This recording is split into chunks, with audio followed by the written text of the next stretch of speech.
Hang on, I'm initiating the manual override sequence. It stopped flashing. We're moving. Trapped 80 floors above Chicago in a steel box, a ruthless billionaire CEO and a desperate single father faced a glitch in a $3 billion smart building. What happened next wasn't just a fight for survival, it was a corporate sabotage exposed by a wrench, changing tech history forever. Friday evening, rain hammered against the reinforced glass of the Genesis Tower, a breathtaking $3 billion architectural marvel piercing the Chicago skyline. Powered by a customized IBM Watson AI core and built with cutting-edge Johnson Controls automation, the building was billed as the smartest, safest structure on the planet. It was a fortress of silicon and steel, completely autonomous, managing everything from the biometric security gates to the microscopic adjustments in HVAC airflow. David Hayes wiped the grease from his hands onto a rag, his muscles aching from a 14-hour shift. He was an independent contractor, a systems mechanic hired through a subsidiary of Siemens to troubleshoot the localized cooling vents on the 71st floor. At 34, David's life was a spreadsheet of impossibilities. Since his wife passed away 3 years ago, he had been raising his 6-year-old daughter, Chloe, entirely alone. His mind was currently split between the schematic of a faulty thermal sensor and the ticking clock. He was already 20 minutes late to pick Chloe up from her after-school program. The overtime pay was the only reason he had stayed, desperately needing the extra funds to cover Chloe's upcoming dental surgery. Packing his heavy canvas tool bag, David rushed toward the elevator banks. The main worker lifts were offline for scheduled maintenance, a routine protocol dictated by the building's AI. He sprinted down the pristine, marble-clad hallway toward the executive wing, hoping to catch a ride down to the lobby before the childcare center called Child Services. Evelyn Croft stood in the executive foyer of the 88th floor, her posture as rigid and flawless as the bespoke Tom Ford suit she wore. As the CEO and majority shareholder of Croft Holdings, she practically owned the Chicago skyline. Worth an estimated $4 billion, Evelyn was known in the financial pages as a brilliant, uncompromising visionary. Today had been brutal, even by her standards. She had just finalized a hostile acquisition of a rival tech firm, and subsequently fired her own chief technology officer, a man who had dared to question the security protocols of the Genesis Tower's new over-the-air firmware update. "I don't pay you to find problems with my investments, Richard," she had told him coldly an hour earlier. "I pay you to ensure there are none. Clear your desk." Now, craving a stiff drink and the silence of her penthouse, Evelyn swiped her platinum keycard over the biometric reader. The custom-built Otis Skybuild executive elevator, a sleek, soundproof pod of brushed titanium and mirrored glass, slid open in utter silence. She stepped inside, pressing the button for the underground private garage. Just as the heavy doors began to glide shut, a work boot wedged into the gap. The sensors beeped in mild protest, and the doors retracted. David stumbled into the pristine cabin, breathing heavily, his tool bag hitting the floor with a dull thud. He smelled of copper wiring, sweat, and industrial lubricant. Evelyn took a distinct step back, her sharp green eyes narrowing. "This is a private executive car. The service elevators are located in the East Wing." David offered a breathless, apologetic smile, hitting the lobby button. "Sorry, ma'am. Main lifts are locked out for an AI diagnostic. I'm running late for my kid. I'll stay out of your way." Evelyn's jaw tightened. She debated using her override code to halt the car and have security escort him out, but the sheer exhaustion in her bones won out. She turned her gaze to the digital floor indicator, watching the numbers tick down. 87, 86, 85. The descent was incredibly fast, engineered to drop passengers at 22 miles per hour without them feeling a single shift in gravity. The silence between them was thick, the invisible wall between a billionaire and a blue-collar worker starkly drawn in the confined space. Then, at floor 74, the unthinkable happened. A sound like a localized earthquake violently shook the cabin. The lights flickered, buzzing with an angry, electrical hiss before dying completely. The regenerative drive systems, usually silent, screamed in a high-pitched metallic grind. The sheer force of the sudden deceleration threw David against the wall. Evelyn gasped, her high heels failing to grip the floor, and she collapsed hard against the brass handrail. The elevator didn't just stop. It seized. The digital displays vanished. The hum of the ventilation system choked out. Pitch blackness swallowed them. "What did you do?" Evelyn's voice cut through the dark, laced with immediate, accusatory panic. "Me? I didn't touch anything," David groaned, pushing himself up from the floor. He reached into his pocket and pulled out his heavy-duty Maglite flashlight, clicking it on. The harsh white beam swept across the cabin, illuminating Evelyn, who was clutching her wrist and glaring at him. "This is a $3 billion facility," Evelyn stated, her voice trembling slightly but wrapped in authoritative anger. "It has triple redundant backup generators. It does not just stop." "Well, your $3 billion box is currently a brick," David muttered, sweeping the flashlight over the dead control panel. Suddenly, a red emergency strip light blinked on along the ceiling, bathing the cabin in a sinister crimson glow. A synthesized voice, smooth but completely devoid of warmth, echoed from the hidden speakers. "Critical error. Genesis core offline. Level 4 containment protocol engaged. Oxygen circulation paused to prevent external hazard contamination. Please remain calm." Evelyn pushed past David, slamming her hand against the dead touchscreen of the control panel. "Aegis. Aegis. Recognize voice command. Croft, Evelyn, CEO, override code Alpha 7 Tango. Restore power." The AI did not respond. David watched her, his mechanics brain already calculating the variables. Level 4 containment? That's meant for biological massive fires. The system thinks the building is compromised. It's sealing the shafts. "That's impossible," Evelyn snapped, pulling out her iPhone. "I have a direct line to the Cisco emergency response team." She stared at her screen. "No service? How is there no service?" "We have dedicated internal cell repeaters on every floor." "Because the building's exterior is coated in low-E glass and reinforced with a steel mesh for climate efficiency," David explained, leaning against the wall. "When the main power dies and the repeaters go down, this whole shaft becomes a giant Faraday cage. No signals get in, none get out." Evelyn turned to him, the reality of the situation finally piercing her corporate armor. The air in the cabin was already beginning to feel heavy, the residual coolness of the AC fading. "We are stuck," she whispered, the words tasting foreign on her tongue. "Yeah," David said, crouching down to unzip his tool bag. "We're stuck. And if that computer actually cut the ventilation, we have a much bigger problem than missing my daughter's bedtime." The temperature inside the titanium box was rising. Without the localized climate control, the residual heat from the massive elevator motors above them began radiating down the shaft. It had only been 45 minutes, but the psychological weight of the confined space was pressing heavily on them both. Evelyn was pacing, 3 steps one way, 3 steps back. She had already tried the emergency intercom button over 30 times. It was completely dead, an impossible scenario given that it was hardwired into an independent IP routing system. "It's a glitch. It has to be a glitch from the OTA update Richard pushed yesterday," Evelyn muttered, running a hand through her perfectly styled hair, ruining it. "When I get out of here, I am going to sue Johnson Controls into bankruptcy. I'll dismantle them."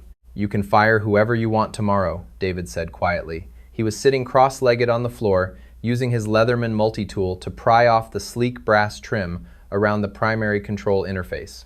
"But tonight, we need to focus on breathing." Evelyn stopped pacing and glared down at him. "What are you doing? Do not damage that panel. The hardware behind there is custom-built and highly sensitive." David didn't look up. "Look, lady, you know how to buy buildings. I know how they work. This isn't a software glitch. Software glitches trigger safe mode protocols. They send elevators to the nearest floor and open the doors. This is a hardline sever. The system didn't just crash. It was blinded." Evelyn frowned, crouching slightly. "Blinded? What do you mean?" "The AI runs on a CAN bus network.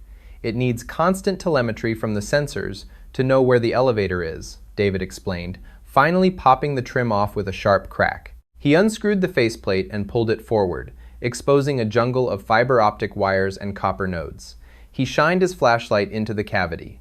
"Look," Evelyn leaned in, the scent of her expensive perfume mixing with the metallic tang of the open circuitry. David pointed the beam at a thick cluster of blue wires. They weren't just disconnected, they were cleanly sliced. "Someone cut the physical data lines," David said, his voice lowering. "You can't do that with a keyboard." Someone physically accessed the maintenance shaft on this car and snipped the telemetry feed before we got in. The AI thinks this car doesn't exist anymore. Evelyn's face went pale in the red emergency light. The implications hit her fast and hard. "Richard," she breathed out, "my CTO. I fired him today because he warned me the new firmware had a back door. He wanted to halt the rollout. I told him he was stalling progress." "Well, it looks like he decided to prove a point," David said, shifting his weight. "Or someone who paid him did." "If this was intentional," Evelyn said, her voice shaking slightly, then the ventilation shutting off. "Yeah, it's not a glitch, it's a trap." David looked at her, seeing the billionaire CEO facade completely strip away, leaving only a terrified human being. "Who else knew you were taking this specific car at this exact time?" "Nobody," she said. "Only my executive assistant. And the board. We just finished the BlackRock acquisition meeting on the 88th floor. They all took the helipad. I went down. Somebody wanted you out of the picture, or they wanted to hold you hostage inside your own infallible building," David said. He wiped sweat from his forehead. The air was definitely growing thinner. Each breath required a little more effort. David reached into his bag and pulled out a heavy-duty pair of wire strippers and a voltage meter. "What are you going to do?" Evelyn asked, her tone shifting from commanding to relying. "I'm going to try to bypass the digital lock and hotwire the analog emergency brake release. If I can disengage the primary clamp, the counterweight should slowly pull us up to floor 75. We can manually pry the doors open there." "Is it dangerous?" David paused, looking at a specific red node. "If I cross the wrong relay, the safety brake disengages completely. The counterweight won't pull us up, gravity will pull us down. We'll free fall 70 floors. Evelyn swallowed hard. She looked at this stranger, a man whose name she hadn't even bothered to ask, holding her life in his grease-stained hands. "Why were you running late?" she asked suddenly, needing a distraction from the wires. "You mentioned your kid." David's hands stopped moving for a microsecond. "Chloe. She's 6. She goes to an after-school program, but they charge by the minute if you're late. I promised her I'd be there to help her build a cardboard spaceship tonight." He gave a small, sad smile. "I work a lot. Don't get to make a lot of promises. Really didn't want to break this one." "I don't have children," Evelyn said softly, sitting on the floor opposite him, ignoring the dirt on her designer suit. "I built this company instead. I poured everything into this tower. I thought I was in control of everything." She looked around the claustrophobic box. "Money doesn't buy oxygen, does it?" "No," David said, isolating 2 wires. "It just buys a fancier coffin. Now, hold this flashlight steady. Don't shake. I need to strip this line without touching the copper." Evelyn took the heavy mag light. Her hands were trembling, but she gripped it with both hands, aiming the beam exactly where he pointed. For the first time in her life, the CEO was taking orders, relying entirely on a single father equipped with nothing but a wrench and raw instinct to outsmart a $3 billion trap. David clamped his tool onto the wire. "Okay, here goes nothing." He pulled. Sparks showered from the exposed terminal, illuminating the cramped titanium cabin in sharp, blinding bursts of blue and white. David grunted, his forearms straining as he clamped down on the heavy-gauge copper wiring. Beside him, Evelyn Croft flinched, instinctively shielding her face, but she didn't drop the maglite. The beam remained fixed on David's grease-stained hands. A sickening, metallic groan reverberated through the shaft. For a terrifying 2 seconds, the elevator dropped. Evelyn let out a sharp cry, her knees buckling as weightlessness seized her stomach. Then, an immense, shuddering thud shook the cabin. The downward motion halted violently. "The primary clamp is off," David gasped, wiping a mixture of sweat and grease from his brow. He leaned against the mirrored wall, his chest heaving. The secondary magnetic brakes engaged just like they were supposed to. Now, if the counterweight math is in our favor, the Otis drive mechanism should automatically try to level us out. Silence stretched between them, thick and suffocating.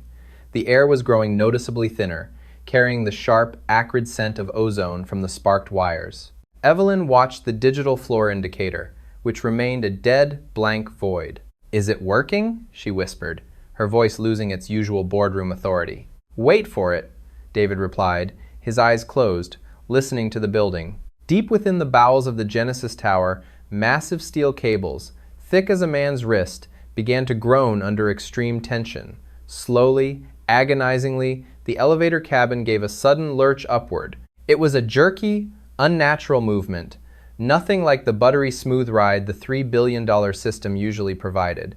But they were moving. Clack, creak, clack. "We're going up," Evelyn said, letting out a breath she hadn't realized she was holding. She looked at David, a newfound respect cutting through her panic. "You actually did it." "Don't celebrate yet," David warned, watching the ceiling panels. "We're bypassing the AI. The Watson core is going to detect an unauthorized manual ascent.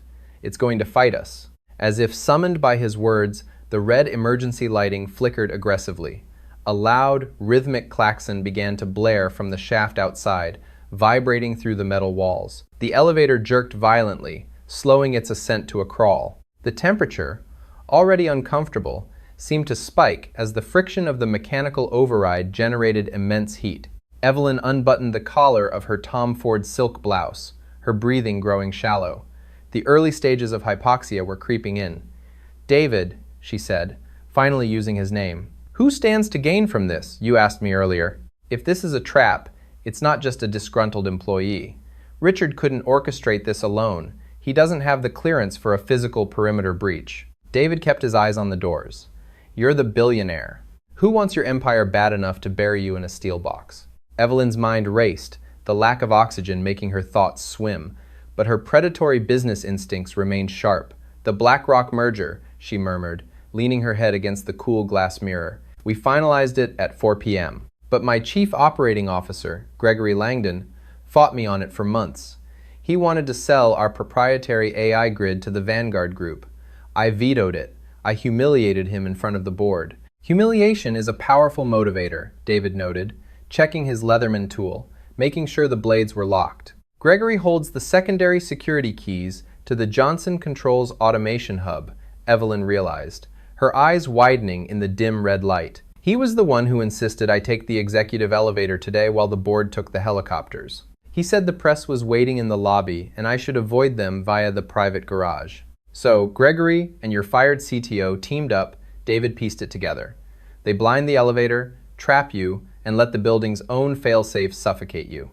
Clean, untraceable. The media blames a tragic software glitch in a smart building." The elevator gave a final, agonizing shudder and ground to a complete halt. "We've stopped," Evelyn said, panic rising again. David pressed his ear against the metal door. "We hit the leveling zone of the next floor, floor 75. The counterweight can't pull us any higher without the motorized winches." He stepped back and wedged his fingers into the microscopic seam between the two titanium elevator doors. "Now comes the hard part. The magnetic locks are still engaged. I need to break the seal." "Can you do it?" Evelyn asked, her vision beginning to blur slightly at the edges. The heat was stifling. "I have to," David grunted. He jammed the flathead of his heavy pry bar into the seam. Muscles corded on his neck as he threw his entire body weight against the steel lever. "Think about Chloe. Think about Chloe," he muttered under his breath, a mantra fueling his desperate strength. Metal shrieked against metal. The seal refused to yield. David readjusted, his boots slipping on the slick floor.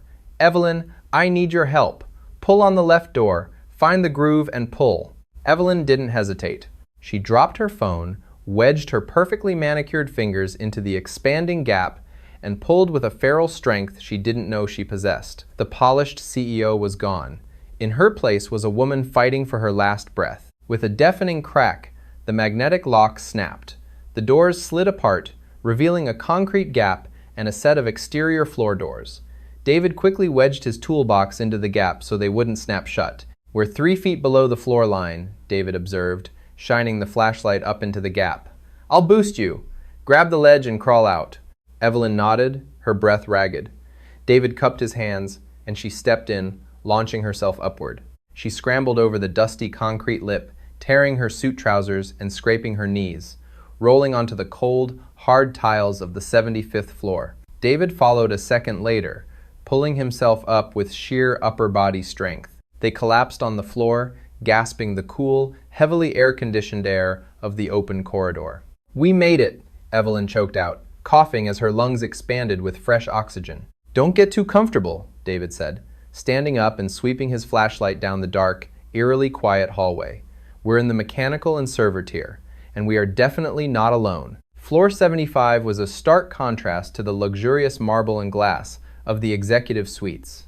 It was a cavernous, utilitarian labyrinth designed purely for machines. Massive train cooling units hummed in the distance, chilling rows upon rows of Dell EMC PowerEdge server racks that stored the heartbeat of Croft Holdings' empire. The standard overhead fluorescents were dead, replaced by the eerie, pulsating crimson glow of the emergency backup lighting.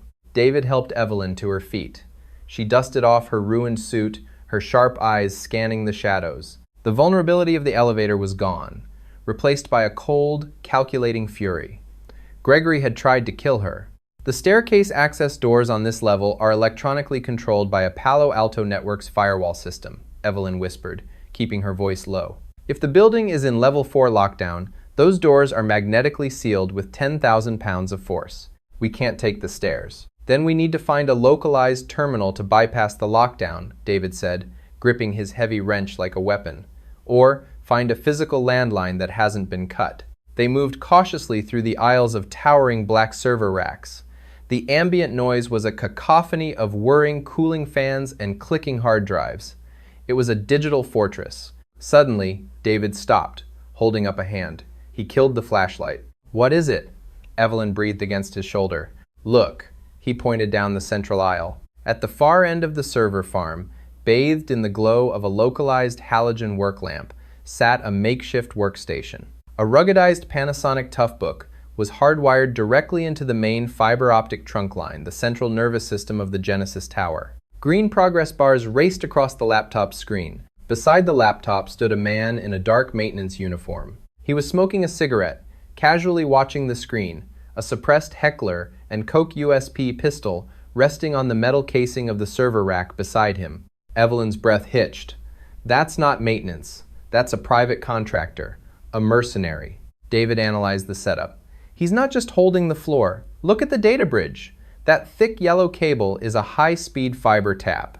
He looked at Evelyn, the reality dawning on him. "They aren't just trying to kill you. They're stealing everything." Evelyn's eyes narrowed, processing the information with the speed of a supercomputer. The Vanguard Group merger. Gregory isn't just taking over the company. He's bleeding it dry. He's downloading the proprietary source code for the Genesis AI. Our international trading algorithms are R&D patents. Everything. "How much is that data worth?" David asked. "Billions," Evelyn replied coldly. "Once the download completes, he'll likely trigger a logic bomb to wipe these servers clean. It covers his tracks perfectly. I die in an elevator malfunction. The data is destroyed in a system failure, and Gregory steps in as the grieving CEO to rebuild, selling the stolen IP under the table to Vanguard." David watched the green progress bar on the distant screen. It was at 88%. "We have to stop that download," Evelyn stated. It wasn't a request. "He has a gun, Evelyn. I have a wrench." "I'm a mechanic, not Jason Bourne," David hissed back. "I need to get back to my daughter. Getting shot over your corporate algorithms isn't in my contract." Evelyn grabbed his arm, her grip surprisingly strong. "David, listen to me. If that download finishes, they trigger the wipe. A wipe that massive will fry the centralized power grid. The secondary brakes holding our elevator in the shaft, they run on that grid. If the system fries, that elevator drops, tearing the cabling and likely pulling the entire shaft infrastructure down.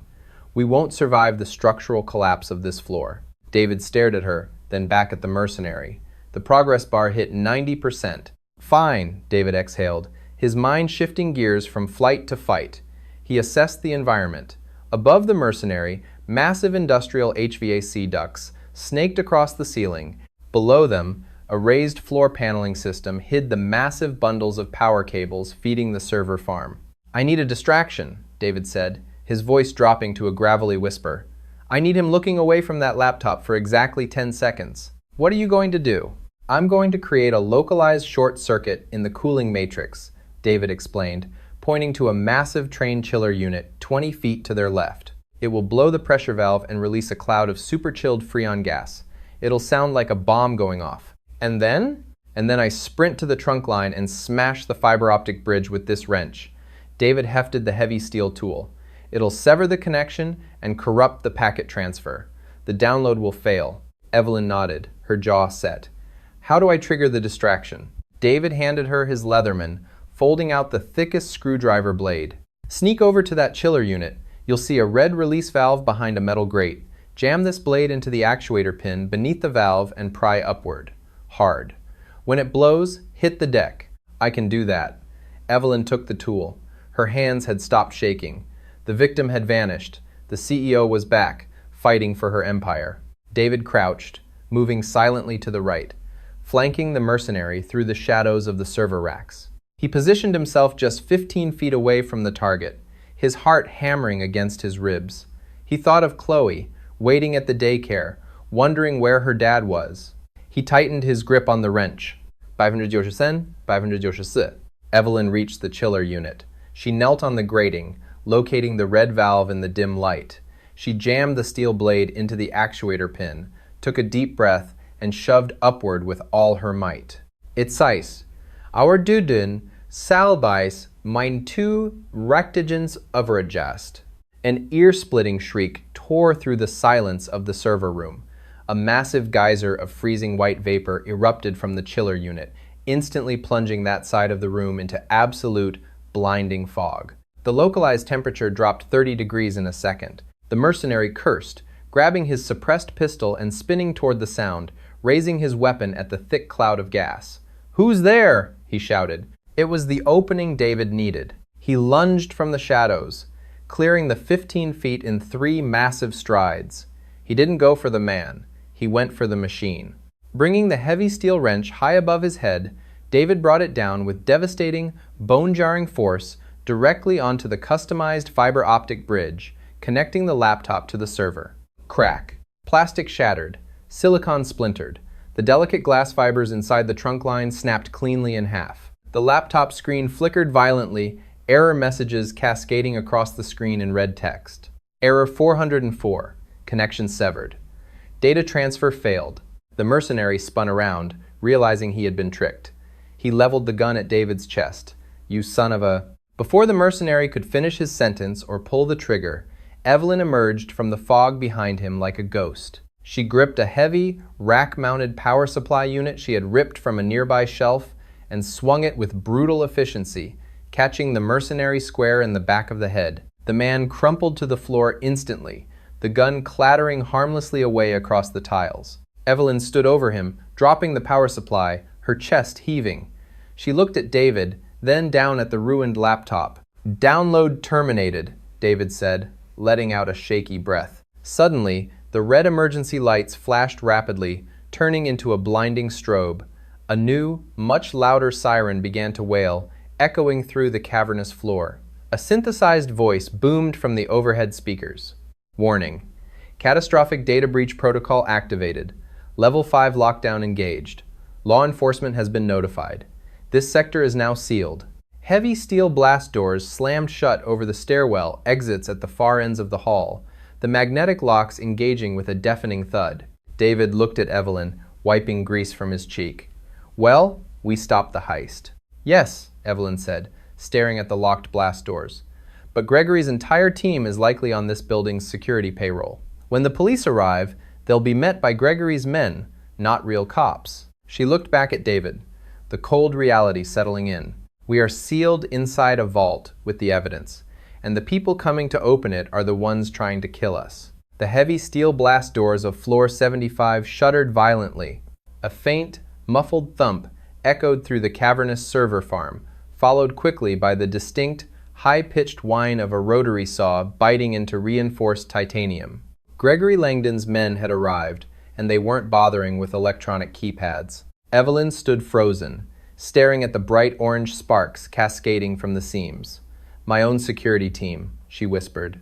The betrayal burned hotter than the overworked servers around them. David dragged the unconscious mercenary behind a massive row of Dell EMC racks, securing his wrists with zip ties.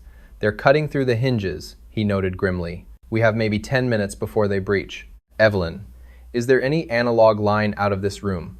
Evelyn forced her panic down, compartmentalizing the terror to map the blueprints in her mind.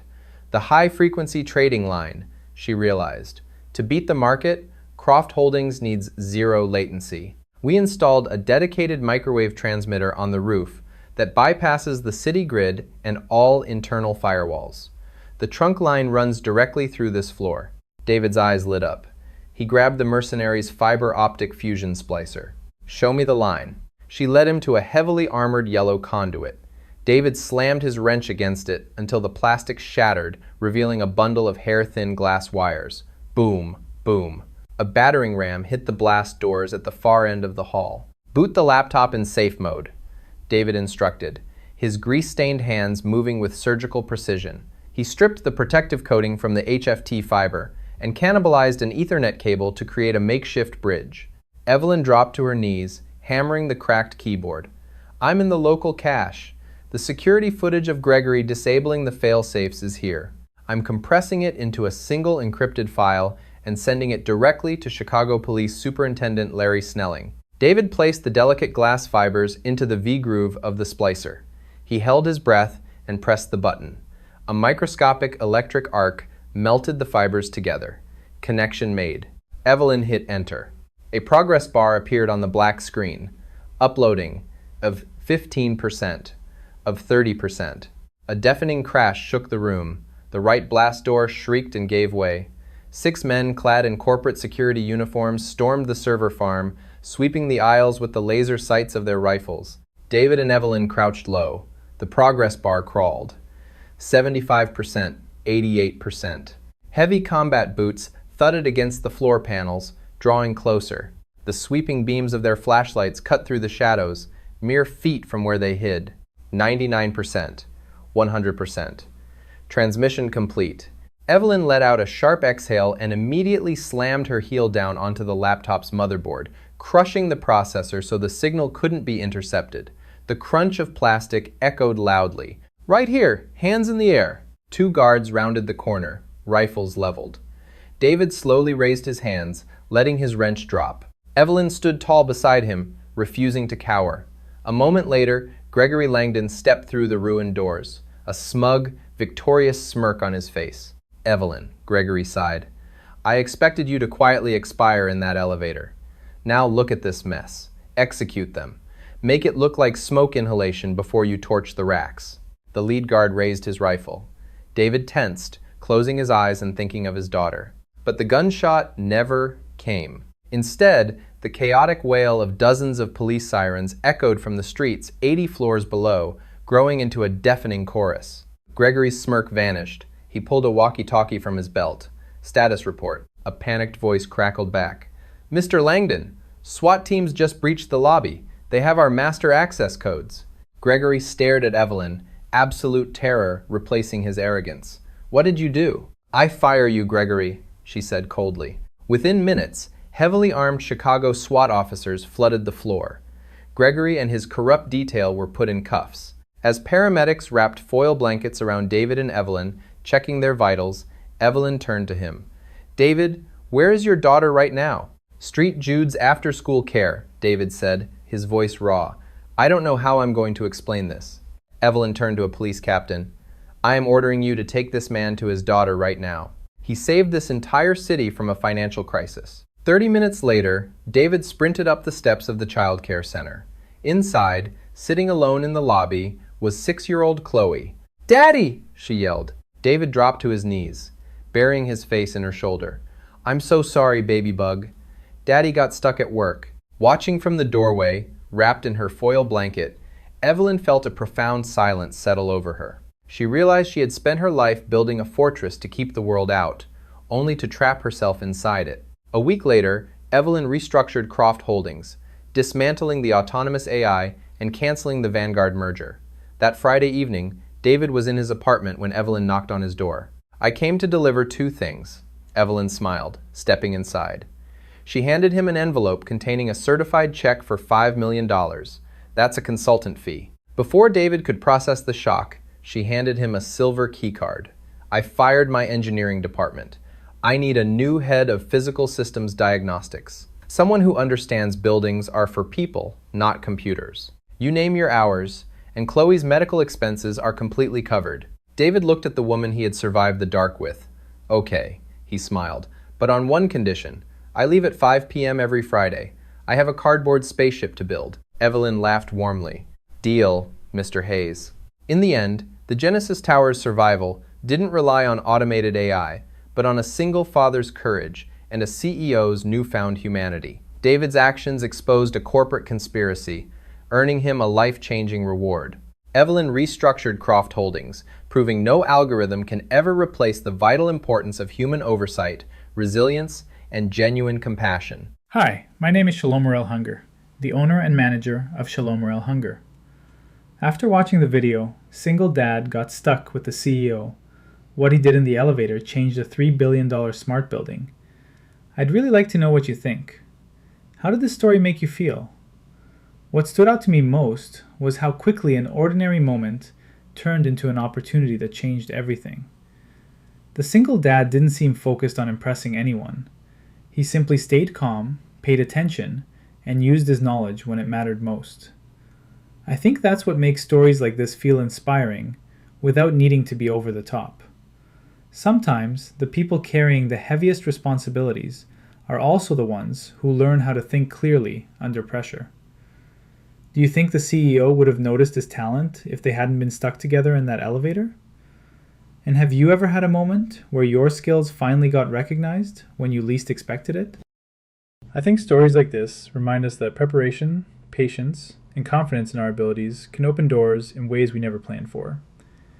If this story connected with you or gave you something to think about, I'd really love to hear your thoughts in the comments. And if you enjoy emotional stories about resilience, family, and unexpected success, feel free to like and subscribe, only if you'd like to see more.